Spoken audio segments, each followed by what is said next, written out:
Sukwahi sa mga nikatap sa social media nga niabot na ang Nipah virus sa Pilipinas, ilabi na sa Cagayan de Oro City, human nga nagpagawas og memorandum ang usa ka universidad sa CDO nga magpahigayon og online classes aron sa paglikay sa pagtakod sa Nipah virus, gihimakak ni Dr. Abdullah Dumama Jr., Undersecretary sa Department of Health Visayas and Mindanao, nga adunay kaso sa virus dito sa Mindanao. Ang Regional Director sa DOH-7 nga si Jaime Bernadas, may pasalig sab nga walay kaso sa maong virus sa atong nasud.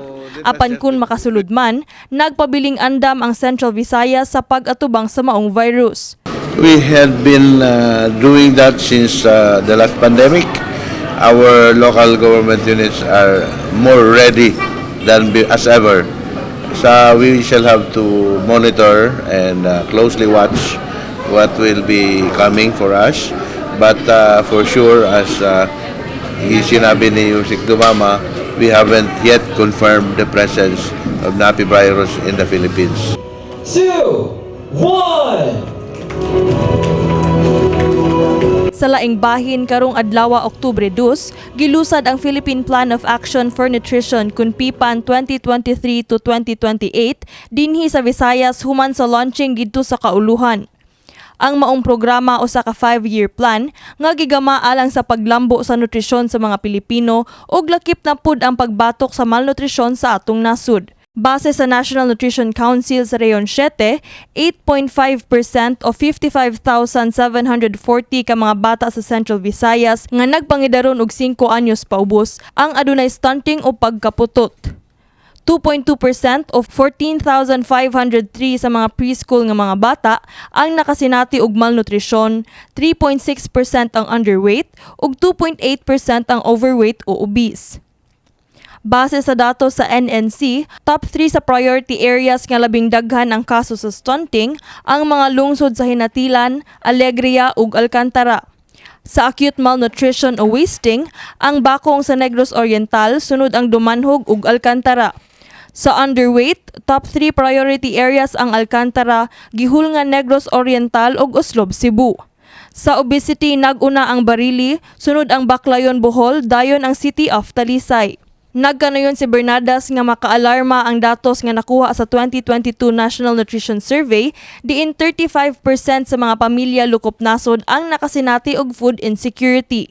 So that is for me alarming at a good 35% of families has some degree of insecurity, meaning wala siyang security na makakaon sa pamahaw, panilunto, panihapon. Sigon sa officer in charge sa National Nutrition Council nga si Jovita Raval, nga sa mga umaabot nga buwan, posibleng aduna nay taxation o pagpatong og buhis sa mga junk foods. Ang tawag ngayon natin sa mga legislators, umpisahan ng buuin yung batas para by the next few months, meron na tayong basihan for taxation of junk foods. And hopefully, yung makukuhang buwis doon ay babalik din sa mga tao para magamit din sa mga nutrition programs.